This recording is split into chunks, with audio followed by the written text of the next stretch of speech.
So what we are starting with is this Revell 1971 Oldsmobile 442 W-30. Now I must say, this is quite a nice, intricate, and detailed kit. It is probably one of the nicest kits that I have built in a very, very long time. Very little flashing, lots of good detail. Now this model I built pretty much right out of the box. Would be considered the box stock kind of thing, you know. Of course, as always, we start off with primer on all parts that will be painted. Because even if it's not just the body that you're going to be painting, you're going to be painting the engine block and some other things. I kind of think it's always just a good idea to go ahead and prime everything, because the finished paint that you use to get your colors is going to adhere better. Yeah, that's right. If you do not already do that, I suggest you give it a try one time. I think you will be convinced that it is the way to go. The rally wheels, of course, with the tires, with the tread lightly sanded to make it look like they is worn a little bit. Again, just some sprues, as you can see. Everything here has been primered. Now, one of the things that I like to do when I build my kits, sometimes I like to leave the parts on the sprues, or certain parts on the sprues, and then start adding the other parts to it. For example, in this picture, you can see that there's a firewall there. Well, that firewall has the master cylinder, for example, attached to it. Maybe a wiper motor. As all of those other little items get detail painted, they get attached to this firewall piece while it's still on the sprue. Makes it just a little bit easier for me to handle things. And as you can see, even the suspension components, I like to paint them whatever color that I'm going to use for those particular items while they're still attached to the part sprue.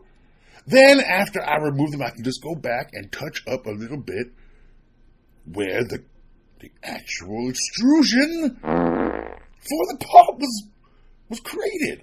It's just it's a technique that I like to use. It is much easier for me to hold a sprue. For example, in this picture, there's a whole bunch of little parts on there. You've got your fan belt, your pulleys, master cylinder, and the brake booster, fan, some AC components. Well, I find it much easier for me to hold the sprue and paint everything ahead of time before they're removed and installed. Then I don't have to worry about dropping them as much either, because I got big sausage fingers. I'm not going to lie. Now, I must say that the interior of this particular vehicle is actually quite nice and quite detailed, but the only thing that I did not like so much about this, was the decals for this particular kit. There's a lot of decals. When you first look at them, you think, oh man, this is cool. But they are very small decals. They are hard to place correctly. You need to be pretty proficient at decaling your models to be able to really place these decals correctly. And there's a lot of them. And the big long stripe down the side and around the tops of the wheel wells, that can be a little tricky. In fact, I tore one when I was installing it. When I was applying that decal, I ended up ripping it. So I had to really be careful, try to get it back together so you couldn't see the rip. Did a pretty good job, I must say. Now, I don't usually decide what color I'm going to paint a model kit based on what is on the artwork for the box. However, in this case, I really like the green exterior with the white interior. So I thought, I'm going to use that same color scheme on my build. Except I used a little bit of a candy green. More so than just a metallic green. But it turned out pretty nice. I really like the paint on this particular car. I think it really pops. It looks good. And the white Oh, it really makes that white come out. Or vice versa, either way. That white color, those stripes, that interior really looks good to me. I even tried to get some of that green color from the body overspray look on the chassis. I think it turned out pretty good. As mentioned before, this is a 442 Oldsmobile kit. That means that the engine in this particular kit is a 400 cubic inch displacement and a 4-barrel. Now, one of the things that I did like about this kit as well is that there's a couple different little options that you can select from to build some different versions of this. Now, they still fall within spec of the W-30 and the 442, don't get me wrong, but I know a lot of people going to say 442, 4-speed, 4-barrel dual exhaust, Now, I'm not arguing that whatsoever, but when I built this kit, I put the automatic in because I like automatics. And I thought for something different, I wanted to use the automatic. So in this little picture here, you can see of the engine. Can't really see the transmission very well in this picture, but it is an automatic. Finally got some stuff ready to go with all the colors and whatnot so I can kind of start my assembly process. And of course, there's always a couple of kits in progress on the workbench all at the same time. Because, sometimes you can only go so far with the first kit that you are building. And then you need to have something else to keep you busy. So as I mentioned, I was going to go with the white interior because I thought the contrast was pretty nice with the green body. Now, I didn't want to do a different color than that. The green caught my attention to begin with, so I just decided to go with that. And then I said, well, let me make sure that this is all correct. Black carpet, white seats and console.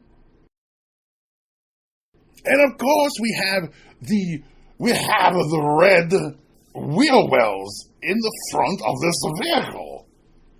Now, people may ask, why are those wheel wells red? That doesn't look right. Well, from the factory, they did use red fender wells. Now, why were they red? Because that's the color that they came from the manufacturer. They were plastic. They were a lighter weight. So that way, trying to do some weight reduction. Make the car a little bit faster. It is my understanding that they did not paint those inner fender wells because it would take too much time. So they just left them red and then made it very mysterious as to why they were red. But after I did a little bit of research, that's what I came up with. But I could be wrong. Now, as you can see, the hood stripes are on, and the side fender, quarter panel, and door stripes are on. I have also applied the bare metal foil around the chrome trim at the windows on this particular vehicle.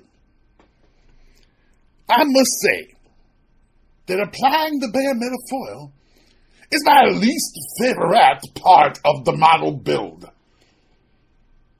And I don't know what is going on right now, but it is very hard to find the bare metal foil at any store, online, or brick and mortar. The assembled chassis, installed motor and transmission, and the interior bucket. And as I mentioned before, the interior is very nice. It's a very nice. And it is very detailed, but there's a lot of little decals for like the gauge faces and things like that. And even the wood grain on the doors, on the console, the shifter console. They're a little tricky to apply. So even though I highly recommend buying this model and giving it a shot, I do warn that if you are not a very good applicator of the model decals, that you might want to find somebody to help you. Because it's a little tricky. Even for an experienced model builder, it is quite tricky. I do particularly like all the little decals, though, for the engine compartment area, because I believe that applying those decals really does make a difference. It makes it much more realistic. Plus, I just think it looks cool. I did not have to mess with the stance very much. I must say, everything with this model kit went together very nicely. It was all the fit and finish was very nice. There was hardly any flash. There was hardly any flashing on any of the plastic pieces. Need to be trimmed down, sanded down, any of that kind of stuff. A little bit here and there, like typical. But it might have been less than that. It might have been a little bit less than the typical note that you would notice on a really good day.